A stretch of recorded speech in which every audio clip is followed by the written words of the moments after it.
Course. सबसे पहले हम बात करेंगे कंडक्टर्स के बिहेवियर की कि इलेक्ट्रिक फील्ड में कंडक्टर्स किस तरीके से बिहेव करते हैं। तो वन बाय वन एक एक करके इन पॉइंट्स को स्टडी कर लेते हैं। सबसे पहला पॉइंट है net electric field intensity in the interior of a conductor is zero. कहने का मतलब है अगर हमारे पास कोई कंडक्टर है, उस कंडक्टर के अंदर जो नेट इलेक्ट्रिक फील्ड इनसाइड होगा, अंदर जो इलेक्ट्रिक फील्ड होगा वो हमेशा जीरो होगा। आप देखिए यहाँ पे ये एक यूनिफॉर्म इलेक्ट्रिक फील्ड है जो ई से रिप्रेजेंटेड है। जब इसके अंदर हम किसी कंडक्टर को रखेंगे तो ये वाली साइड जो होगी नेगेटिवली चार्ज हो जाएगी और ये वाली साइड पॉजिटिवली चार्ज हो जाएगी, और इसके अंदर एक पोलराइजेशन की वजह से एक इलेक्ट्रिक फील्ड जनरेट होगा positive to negative opposite direction में, और इसकी वजह से जो टोटल इलेक्ट्रिक फील्ड होगा वो हमेशा जीरो होगा। तो ये एक बहुत इंपॉर्टेंट है कि किसी भी कंडक्टर के इंटीरियर में हमेशा नेट इलेक्ट्रिक फील्ड जीरो होता है।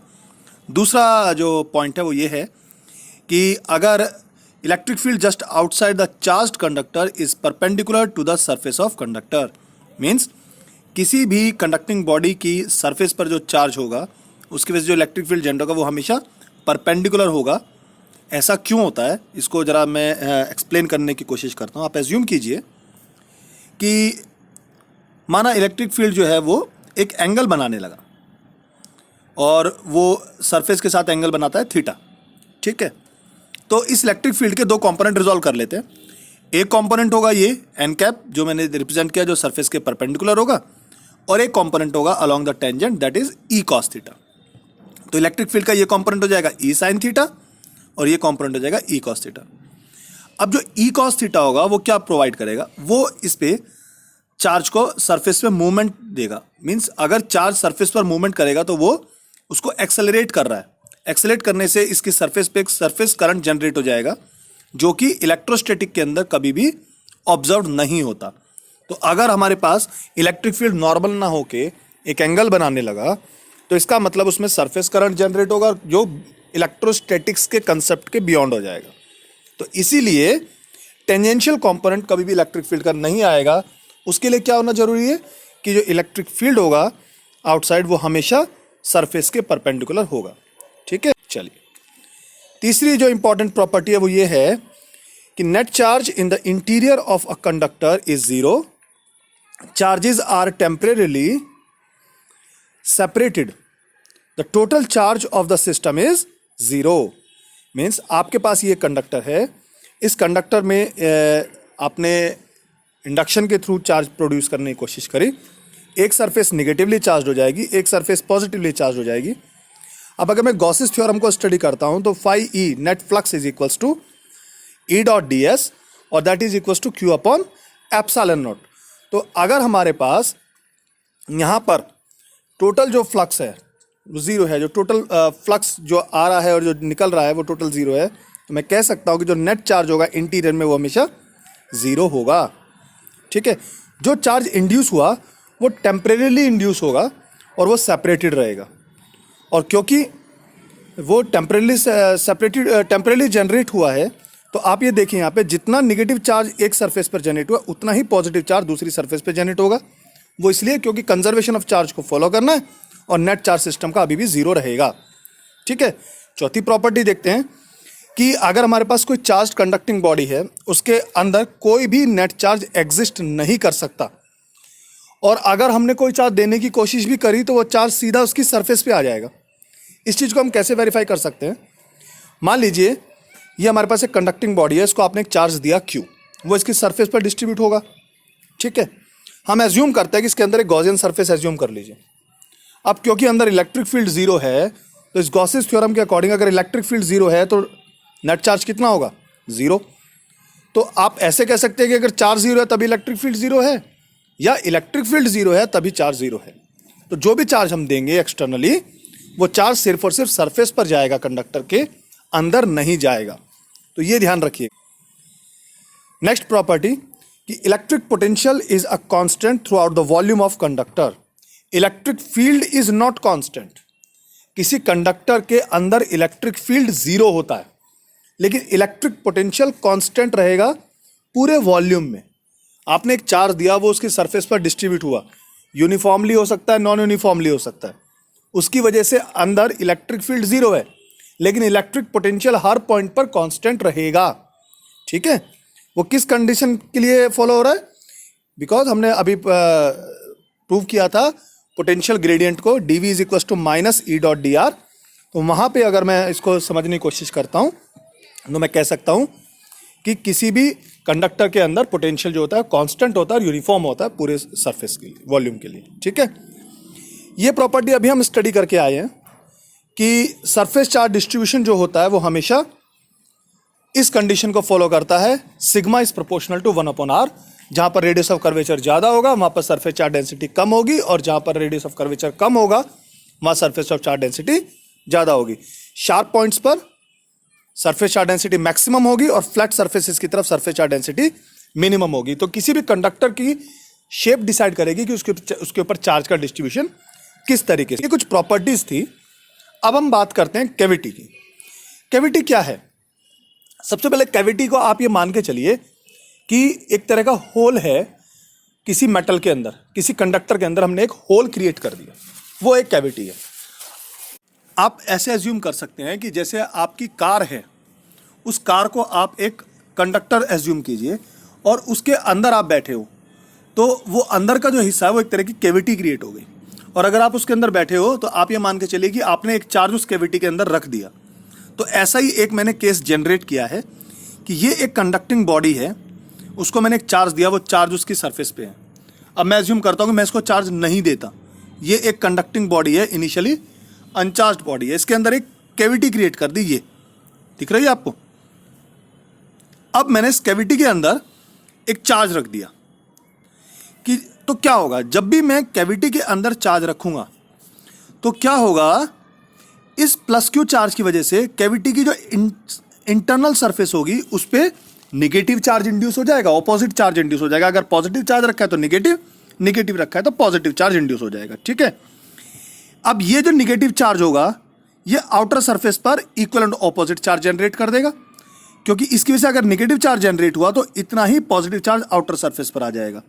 अब क्योंकि इंडक्शन इफेक्ट है तो जितना ये प्लस क्यू है सिमिलर अमाउंट में जो चार्ज होगा वो सरफेस पर आ जाएगा। तो मैं कह सकता हूं कि जितना चार्ज आपने कैविटी के अंदर रखा है उतना ही चार्ज सरफेस पर आपको ऑब्जर्व हो जाएगा। Charge is placed inside a metal cavity and equal and opposite charge is induced on the inner surface and a similar charge is induced on the outer surface of body whose surface charge density follows this principle, sigma is proportional to 1/r। ठीक है, ये चीज समझ में आई आपको?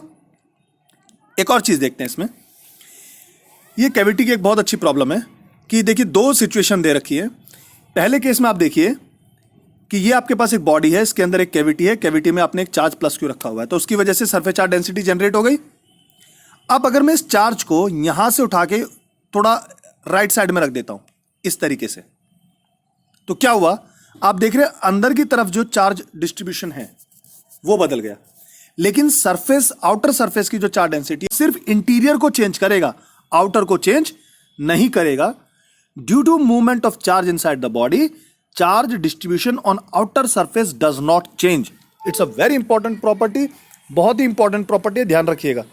ठीक है, दूसरा एक केस है कि अगर हमारे पास ये एक कंडक्टिंग बॉडी है, इसके अंदर एक कैविटी है, कैविटी में हमने एक चार्ज रखा है प्लस क्यू, तो इसकी वजह से जो चार्ज है वो सरफेस पर आ गया। अब अगर मैं बाहर एक और चार्ज माइनस क्यू रख देता हूं तब क्या होगा? तो ध्यान रखिएगा कि जब भी आउटसाइड में हमने एक चार्ज रखा है तो उसकी वजह से आउटसाइड सरफेस चार्ज डेंसिटी बदलेगी, अंदर कैविटी की सरफेस चार्ज डेंसिटी पे कोई फर्क नहीं पड़ेगा। If another charge is brought to the body from outside, it will only affect the outer distribution, not the charge distribution inside the cavity। अब cavity पे फर्क नहीं पड़ेगा। ठीक है, तो ये तीन बहुत इंपॉर्टेंट प्रॉपर्टीज है, ध्यान रखिएगा कैविटी की। चलिए, अब इसी बेसिस पर मैं एज्यूम कर लेते हैं इलेक्ट्रोस्टैटिक शील्डिंग को। आप ये मान के चलिए ये आपकी कार है, उसके अंदर का स्पेस है और आप उसके अंदर बैठ गए।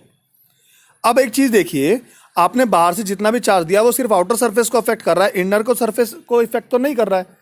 कैविटी के अंदर जो चार्ज डिस्ट्रीब्यूशन है उस पर कोई फर्क नहीं पड़ा। यही इलेक्ट्रोस्टैटिक शील्डिंग है। Electric field inside a cavity is zero. इसका कुछ भी साइज हो, कैविटी की कोई भी शेप हो, उसके अंदर इलेक्ट्रिक फील्ड हमेशा जीरो होगा, चाहे मैं बाहर से कंडक्टर को कितना भी चार्ज दे दूं या कितना भी फील्ड अप्लाई कर दूं, कैविटी के अंदर जो इलेक्ट्रिक फील्ड होगा वो जीरो ही रहेगा। ठीक है, पहली चीज।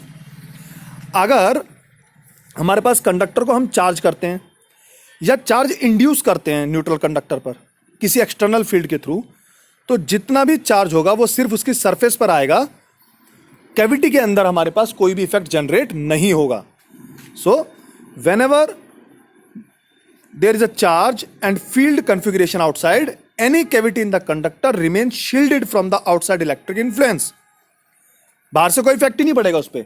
ये बहुत इंपॉर्टेंट कंसेप्ट है, इसलिए बोलते हैं जब थंडरिंग होती है, आप कार के अंदर बैठ के शीशे बंद कर दिए तो आपके ऊपर कोई इफेक्ट नहीं होगा, क्योंकि कार जो है वो एक कंडक्टर की तरह ट्रीट करेगी और जितनी भी इलेक्ट्रिसिटी आएगी वो चार्ज उसकी सरफेस पर होगा, और क्योंकि आप अंदर वो कैविटी वाला हिस्सा है वहां पर इलेक्ट्रिक फील्ड जीरो होता है, तो वहां पर किसी भी तरह का कोई इफेक्ट नहीं आएगा।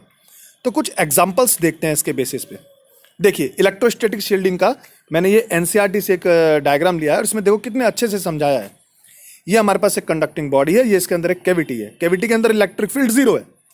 मान लीजिए ये वाली सरफेस इंडक्शन के थ्रू पॉजिटिवली चार्ज हुई तो surface charge density greater than zero है, ये वाली सरफेस जो है निगेटिवली चार्ज है तो यहाँ पे surface charge density less than zero है, निगेटिव है, अंदर पोटेंशियल कांस्टेंट होगा।